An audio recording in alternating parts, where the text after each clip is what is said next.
Sarah and Tim lived in a small, weathered house on the edge of a quiet village.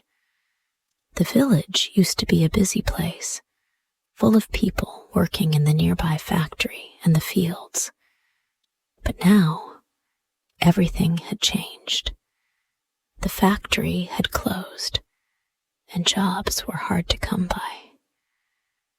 The streets felt emptier, the houses a little more worn. The air was thick with a sense of uncertainty. Sarah, the older sister at just 10 years old, had grown up fast. She took care of Tim, her 6-year-old brother, as their parents struggled to make ends meet.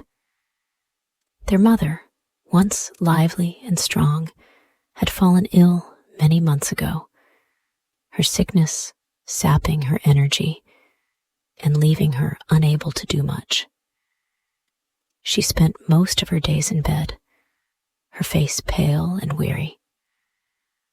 The father, who had always been a hard worker, found himself unable to provide for his family.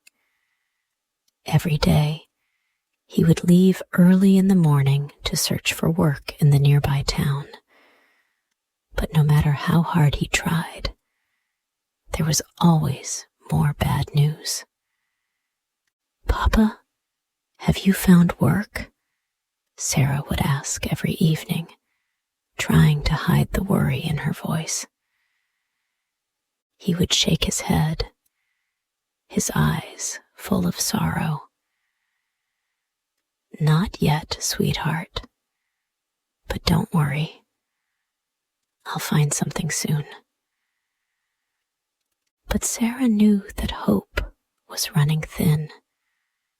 The last of their money was spent, and there was little food left. She tried her best to stretch the remaining bread and small scraps, making meals last as long as she could. But hunger gnawed at their stomachs, and the worry in their hearts grew each day. Tim, always curious and hopeful, didn't fully understand the gravity of their situation. He would run around the yard, pretending to be a hero, saving the day. But even he could sense the growing unease in the house. "Are we going to be okay, Sarah?" Tim asked one evening, his wide brown eyes full of worry as they sat on the floor near the fireplace. Sarah smiled gently, brushing his messy hair from his forehead. "We'll be okay, Tim. We just have to stay strong." But deep down, she wasn't sure how much longer they could hold on. One afternoon, as Sarah and Tim sat quietly by the window, their father came inside, looking more defeated than ever. He sat down heavily on the worn chair by the fireplace.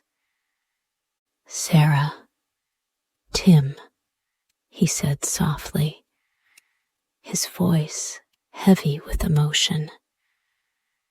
"I think it's time for you two to go to the town. We need food, and there's no other choice. You can ask for help. Maybe someone there will have a job for me, or at least some food to share." Sarah's heart sank. The thought of leaving their mother alone, even for a short time, was terrifying. But she knew their father was right. They couldn't survive much longer like this. "I'll take care of Mama," Tim said bravely, though his voice shook slightly. "I'll make sure she's okay." Sarah nodded, trying to hold back the tears. She didn't want to leave her mother, but if they didn't go, they might all starve. She hugged her father tightly. "Stay safe, both of you," her father whispered, squeezing her shoulders. "And don't forget, keep looking for help.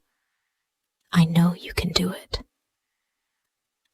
The next morning, Sarah and Tim set out early. They packed a small bag with the last of their bread, knowing it wouldn't last long. The sun was already hot, and the road ahead seemed endless. The town was about 10 miles away, a long journey for 2 children with little food and fewer supplies. "Do you think we'll find something to eat?"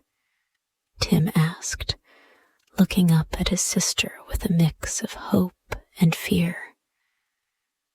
"I don't know, Tim," Sarah admitted. "But we have to try."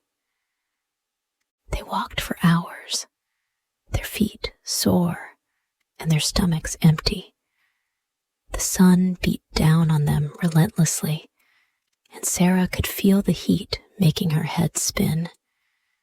She tried to ignore it and focused on Tim.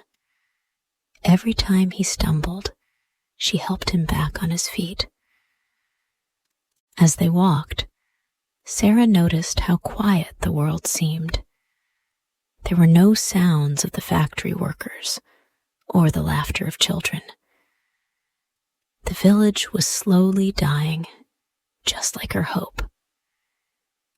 "Can we stop for a while?" Tim asked, his voice trembling. He was getting weaker from the heat and hunger. "Not yet," Sarah said, her voice firm. "We can rest soon. We need to get to the town. Just a little longer." The hours stretched on. They crossed fields, trudged through a dusty path, and sought shelter under any tree they could find. But nothing seemed to ease the weariness creeping into their bones. As the sun began to set, Sarah and Tim were exhausted. They had walked for most of the day and hadn't found a single person who could help them. Just as they were beginning to lose hope, they saw a small house ahead. An old woman sat outside, knitting something with nimble fingers. She looked up as they approached. "Well now, what do we have here?" she asked, her voice soft and kind. "2 little wanderers, hungry and tired, I suppose?" Sarah was cautious, but Tim's eyes lit up at the sight of the woman. She didn't look threatening, and there was something gentle about her smile. "Please, can we have some food?" Sarah asked shyly. "We've been walking all day, and we're very hungry." The woman studied them for a moment, then stood up. "Come inside, dears. I don't have much, but I can share what I have." Sarah hesitated, but saw no other option. She took Tim's hand, and together they followed the woman into the cozy little house. The smell of warm soup filled the air. "You poor things," the woman said as she ladled soup into 2 bowls. "The world's a hard place right now, isn't it?" Sarah nodded, feeling a wave of relief wash over her. "Yes, it is." The woman handed them each a bowl and then sat down with them. As they ate, Sarah felt her body relax for the first time in days. "I know you're looking for work," the old woman said after a while. "If you go down the road, you'll find a field. It'll be quicker, but it's dangerous. Stay on the path, and you'll get to the town faster." Sarah looked at her in surprise. "Thank you, but why are you helping us?" The woman smiled gently. "I've been alone too long. I'm happy to help where I can." The next morning, Sarah and Tim continued on their journey. The road the old woman had suggested seemed to be faster, but it was rough, and the thick fields made the path difficult to see. As they walked, Tim kept asking questions about the factory that used to be nearby. "It used to be a big place, didn't it?" Tim asked. Sarah nodded. "Yes. It was where a lot of people worked before everything changed." Soon, they came across an abandoned factory. The large building was old and rusty, its windows shattered, and the once proud structure was now just a hollow shell of its former self. "Let's go, Tim. We need to keep moving," Sarah urged, feeling uneasy. But Tim was curious. "Can we explore? Maybe we'll find something useful." Before Sarah could stop him, a man appeared from the shadows of the factory. He was gruff but kind when he saw the children. He offered to help them find the safer path to the town. "I'll show you the way," he said. "But be careful. This place isn't what it used to be." Sarah was cautious, but grateful. As the man led them down the path, they felt a little more hopeful. After days of walking, Sarah and Tim finally arrived in the town, their bodies exhausted and their spirits low. The town was bustling with people, but none seemed to notice the tired, hungry children who had just entered its streets. The hustle and bustle of the marketplace made them feel small and insignificant, and they didn't know where to start looking for help. Tim looked up at his sister with hopeful eyes. "Maybe someone will give us food here, right, Sarah?" Sarah nodded, but her heart sank. "I hope so, Tim. We just have to ask around." They walked through the busy streets, stopping at various stalls where vendors were selling vegetables, meats, and other goods. Sarah approached several people, asking if there was any work or food to spare. But each time, the answer was the same. "No, little girl, we don't have anything for you." "Sorry, we don't need any help today." The rejection was hard to bear. It felt like they were invisible, and with every no, their hope dimmed just a little more. The air felt heavy, and Sarah's legs grew weaker with each step. Tim, too, was starting to look tired, his face pale from hunger and exhaustion. After hours of searching, they found a bench near the town square, and Sarah sat down with a sigh, her head resting in her hands. Tim sat beside her, his eyes scanning the busy crowd. The sounds of the town, shouts of sellers, the clatter of carts, and the murmurs of conversation seemed so far away.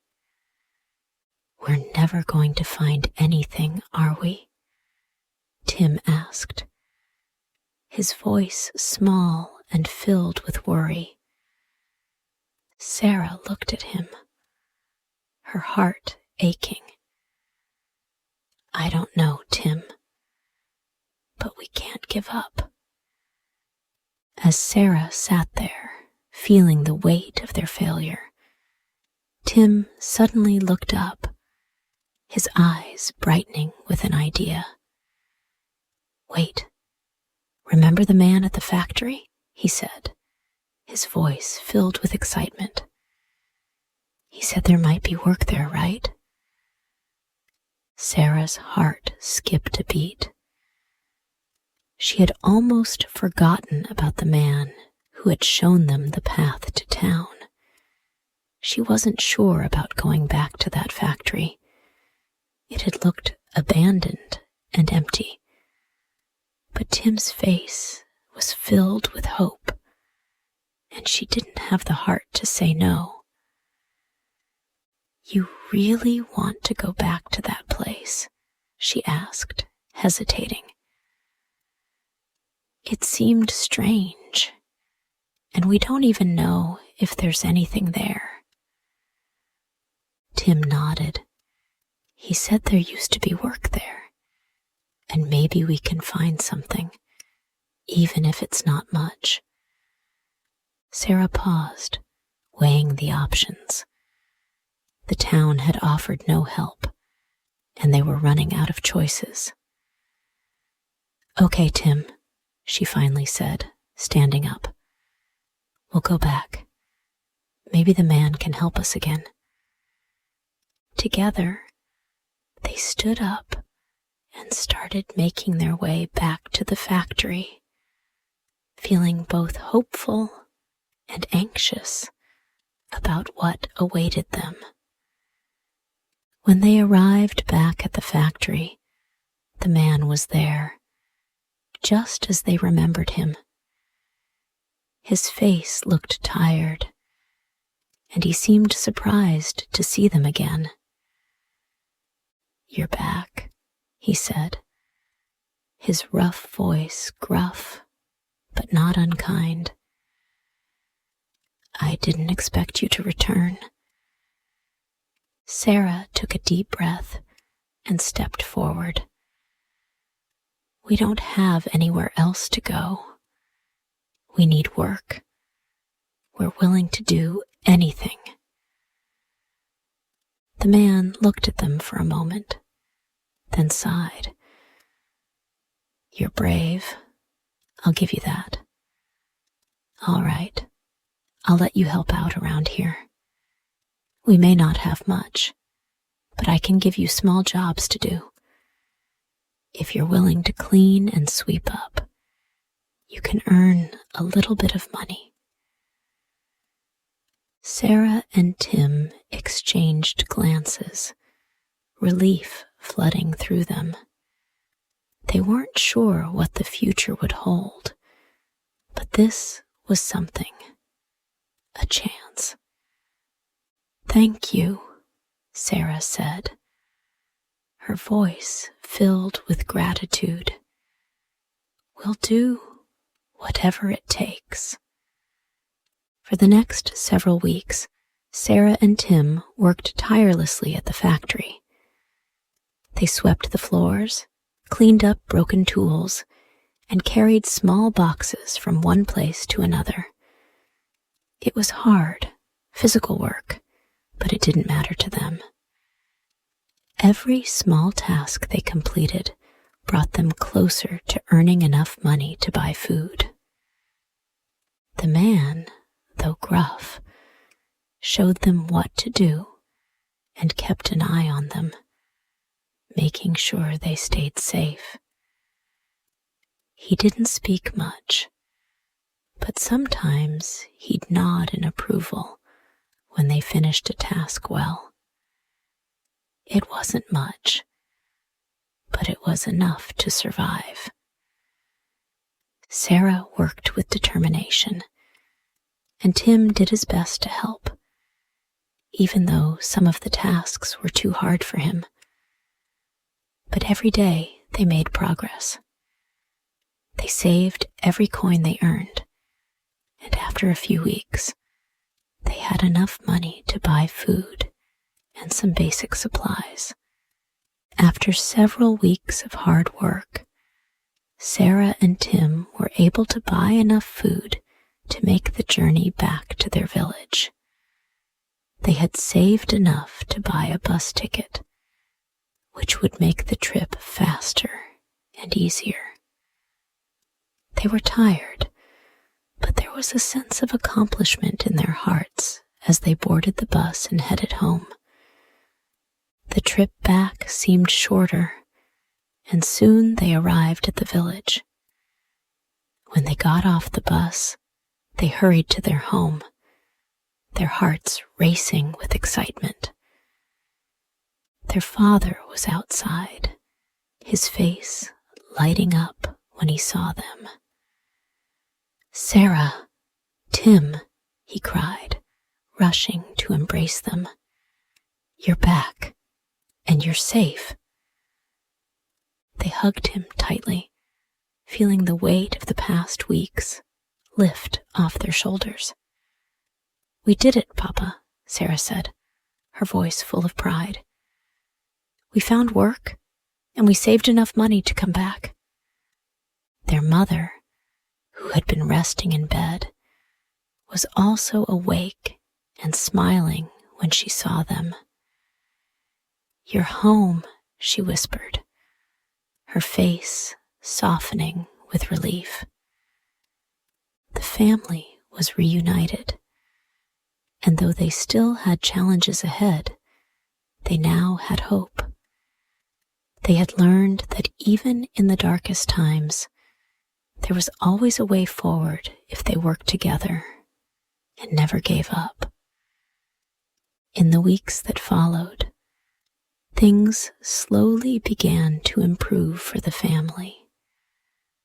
The father found a small job at the factory in town, and though it didn't pay much, it was enough to help support them. Their mother's health also improved, and she was able to get out of bed and help around the house once again. Sarah and Tim had grown stronger through their journey.